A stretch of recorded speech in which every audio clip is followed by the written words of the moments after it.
네, 이 시각 특징주 만나보도록 하겠습니다. 먼저 첫 번째 특징주는 펜오션입니다. 현재 7% 이상 급등을 가져가고 있고 3,700원에서 거래가 되고 있는데 장중에는 4,000원 선을 넘어서기도 했습니다. 일단 오늘 해운주 자체가 잘 갑니다. 어떻게 보십니까?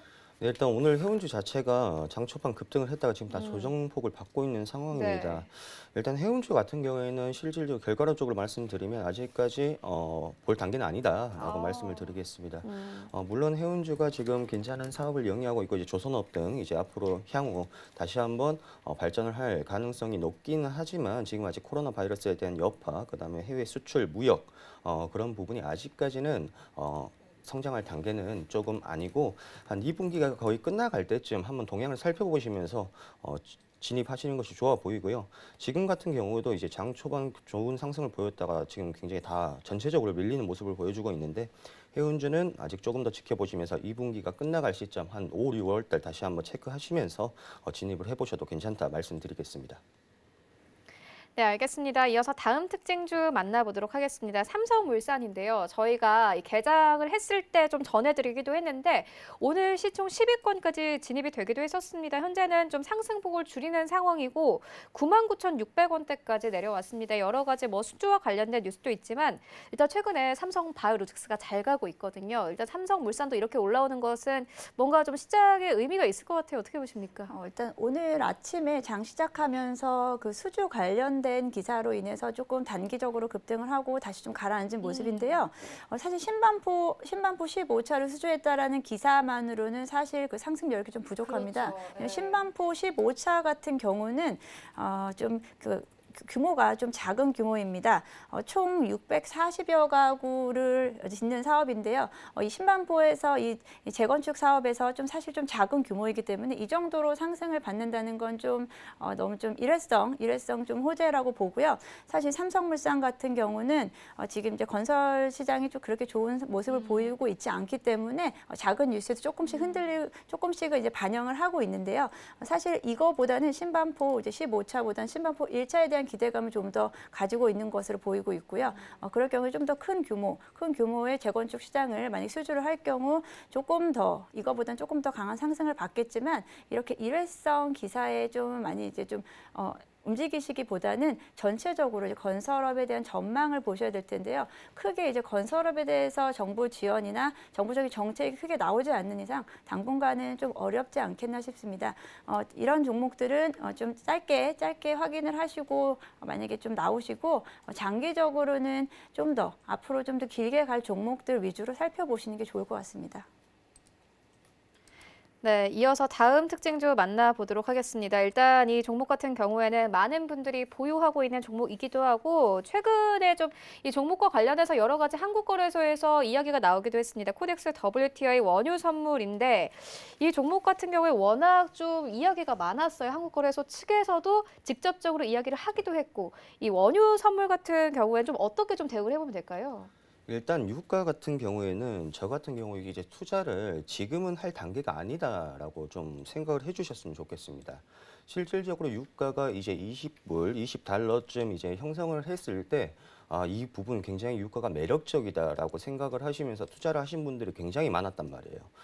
그렇기 때문에 일단 그런 상태에서도 이제 계리율도 발생을 하고 그다음에 이제 그 증권사에서 그 물량을 소화를 다 못하는 상황도 발생을 했는데 더군다나 이번 유가가 사상 처음으로 이제 마이너스를 기록했단 말이죠. 이 마이너스는 그 누구도 예측을 못했습니다.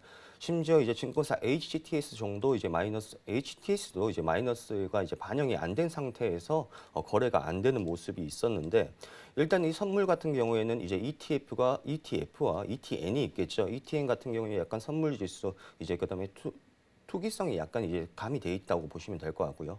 ETF는 그나마 ETN보다 선물 지수보다는 약간의 유가의 흐름을 따라가려고 하는 그런 모습들이 보여서 이제 유가를 보신다고 하시면 ETF에 투자를 하셔야 되지 ETN 같은 경우에는 워낙 복잡하고 잘못됐을 경우에 로스가 될 수 있기 때문에 투자를 권해드리진 않습니다. 그리고 지금 실질적으로 유가가 오른다는 것 자체가 수요와 공급에 따른 법칙에 따라서 움직이는 게 아니고 지금 현재 뭐 진짜 선물 시장처럼 기대감 때문에 오르고 있는 것입니다. 지금 이제 유가에 반등할 수 있는 지금 여력은 이제 코로나 확산이 종식이 되면서 이제 수요가 급증하고 이제 공급도 원활하게 되고 이제 감산도 어느 정도 합의가 된 상태에서 이제 안정적으로 유가가 상승하는 것을 기대를 해야 되지 지금 상승하는 부분은 이제 트럼프가 트위터를 올렸었죠. 이란과의 대립구도를 만들어서 일시적인 상승을 만든 것입니다. 자, 이란과의 대립구도를 이제 만든 것은 뭐냐면 이란과의 대립구도를 만들게 된다면 그 유가에 대한 이제 공급 자체가 낮아지기 때문에 감산의 효과를 볼 수 있다라고 이제 보는 것인데요. 실제로 트럼프가 이란에 대해서 미사일을 쏴버려라 하는 것은 굉장히 좀 바람직하지 않고 트럼프의 트위터 같은 경우에는 정치 색깔이 많이 들어가 있다라고 보시면 될 것 같고 거기에 따라서 너무 크게 신뢰를 하시는 것은 좋지 않다라고 보시면 될 것 같습니다. 지금 일단 유가가 올라야 미국 셰일가스 업체들이 살아나야 되기 때문에 트럼프가 이런 강수를 쓴 것이 아닌가 생각을 하고요. 만약에 이게 전쟁까지 가지는 않지만 미사일까지 오고 갈 수 있는 가능성은 약간은 내포를 해 두셔야 된다 말씀을 드리겠습니다. 일단 유가가 지금 일시적으로 반등하는 것은 올바른 방향이 아니고 약간 투기성, 투매성, 그다음에 이제 도박성이 강하다라고 좀 보셔야 될 것 같고 그렇기 때문에 지금 이제 진입을 하시거나 아니면 다시 내려왔을 때 진입을 하시는 거는 아직 시기가 이르다라고 말씀을 좀 드리겠습니다. 네, 알겠습니다. 이어서 오늘 좀 가는 업종 한 가지 더 살펴보고 가도록 하겠습니다. 오늘 좀 방산주가 가고 있는데 저희가 앞서서 속보로도 전해드리기도 했습니다. 트럼프 대통령이 이 CNN의 김정은 중퇴설은 허위다 이렇게 좀 발언을 했습니다. 이와 관련해서 좀 오늘 시장이 안정될 줄 알았는데 오히려 방산주는 급등하고 있는 상황이거든요. 어떻게 보십니까? 사실 이번 주에 그 김정은 관련된 뉴스가 이제 오보다 아니다라는 얘기가 계속 오가면서 이 방산주 관련해서 갑자기 급등을 했고요. 그리고 이제 그 금강산 개발 관련주들은 또 이제 하락하는 모습을 보이고 있습니다. 아직까지는 확인된 바가 없기 때문에 당분간 이거 김정은 관련된 설로 인해서 변동성이 좀 확대될 것으로 보고 있고요. 다음 주에도 관련된 뉴스가 매듭이 지어지지 않는 경우에는 방산주 관련된 대북 관련된 주들이 계속 변동성 크게 오갈 것으로 보기 때문에 관련 종목들은 좀 확정적인 뉴스, 확정적인 이런 기사가 나오기 전까지는 조금 조심을 하셔야 될 것으로 보이고요. 네. 하루 사이에도 이제 급반등하는 모습을 보이기 때문에 네. 오늘도 이제 장 후반까지 확인을 하시고 다음 주를 대응하시기 바랍니다. 네, 방산주를 짚고 왔는데 그런데 이 총선이 끝난 이후에는 오히려 대북주가 크게 올랐었거든요. 이후에 좀 주춤하는 모습을 보이고 있긴 하지만은 희비가 엇갈리고 있는 상황이에요. 현재 대북주는 어떻게 보고 계세요? 일단 대북주 같은 경우에는 저는 일단 긍정적으로 보고 있는 상황이긴 합니다. 일단 지금 대북주가 약간 주춤주춤 거리고 있는 게 김정은 건강이 안 좋기 때문에 지금 거기서 주춤을 하고 있는 것인데 일단 김정은이 지금 건강이 좋은지 안 좋은지는 그거는 누구도 모르는 것이죠. 북한만 알고 있을 것 같은데 제가 생각했을 때는 2주 동안 이제 공식 석상에 나오지 않는다면 이 건강 이상설은 거의 확실시하다고 좀 봐주시면 될 것 같습니다.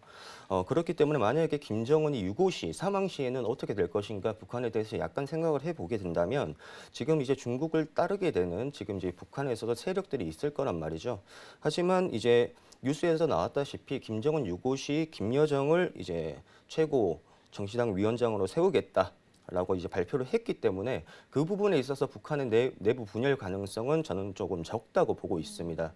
그리고 이제 김여정 같은 경우에도 김정은을 따라서 우리 한국 내방도 했었고 문재인 대통령과도 이제 같이 한번 만났던 사이였기 때문에 이제 대북 관련해서 이제 정책 같은 경우에는 충분히 잠깐 일시적인 낙폭은 키울 수 있겠지만 다시 한번 상승할 가능성이 있다라고 보고 있습니다.